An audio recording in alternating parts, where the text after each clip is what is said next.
नाशिक गुजरात रस्त्यावर मतदारांनी रास्ता रोको केला। आपलं नाव मतदान यादीत नाही आहे मतदार यादीमध्ये हे समजल्यावर हे मतदार संतप्त झाले आणि निवडणूक आयोगाचे अधिकारी अखेर घटनास्थळी दाखल झाले। त्यांनी समजूत काढण्याचा प्रयत्न केला, पण यानंतर रास्ता रोको उत्स्फूर्तपणे या मतदारांनी केला। राज्यातल्या 10 महानगरपालिका निवडणुकीमध्ये आज सकाळपासून मतदानाचा उत्साह पाहायला मिळतोय, पण काही ठिकाणी मतदार याद्यांमध्ये नाव नसल्यामुळे गोंधळाचं वातावरण निर्माण झालेलं दिसलं आणि त्यामुळे काही मतदान केंद्रांवर एकच गोंधळ पाहायला मिळाला।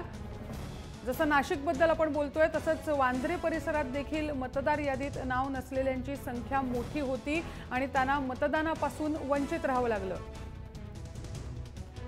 किरण गोटूर आपले प्रतिनिधी फोन लाईनवरून आपल्या बरोबर आहेत। किरण, जमलेला जमाव बघून तर असं वाटतंय की बऱ्याच जण म्हणजे थोडक्यात म्हणजे अशी आहेत ज्यांचं मतदार यादीमध्ये नाव नव्हतं। काय गोंधळ झाला नेमका?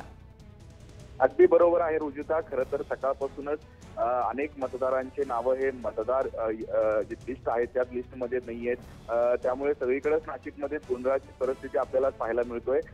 आता जस्ट नाशिक गुजरात रस्त्यावरती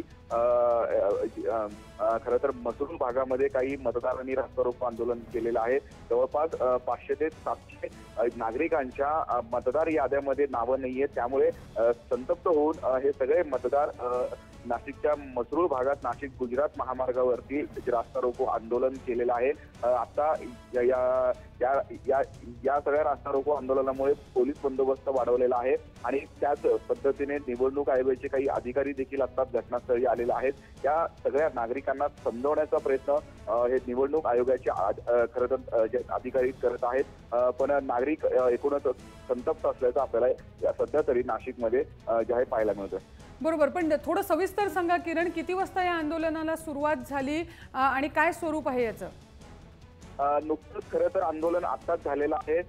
सकाळपासूनच नाशिकच्या मसरूळ भागामध्ये अनेक मतदारांचे नावं हे मतदार याद्यामधून गायब आहेत, त्यामुळे नागरिक सकाळपासूनच संतप्त होते।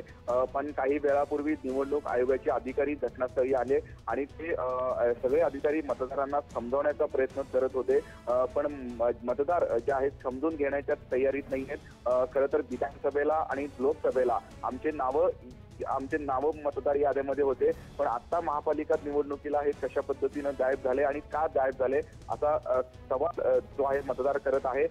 त्यामुळे निवडणूक अधिकाऱ्यांच्या देखील भांबरी एकूणच इथे जे आहे ते खळबळ उडालेली आहे आणि त्याच पद्धतीने पोलीस देखील आता घटनास्थळी आलेले आहेत आणि नागरिक आता काही वेळापूर्वीच नाशिक आणि गुजरात रस्त्यावरती मसरूळ भागामध्ये हे सगळं रास्ता रोको आंदोलन केलेलं आहे। बरोबर किरण, खूप खूप धन्यवाद या सगळ्या माहितीसाठी। या दृश्यांमधून आपल्याला ही परिस्थिती समजू शकते। पोलीसही आता घटनास्थळी दाखल झालेले आहेत। थोड्याच वेळापूर्वी काही मतदारांनी उत्स्फूर्तपणे रास्ता रोको केला नाशिक सुरत महामार्गावर, कारण त्यांची तक्रार ही आहे की मतदार यादीमधनं त्यांचं नाव गायब आहे। साधारण 500च्या घरात ही लोक आहेत ज्यांचं नाव मतदार यादीत नाही आहे।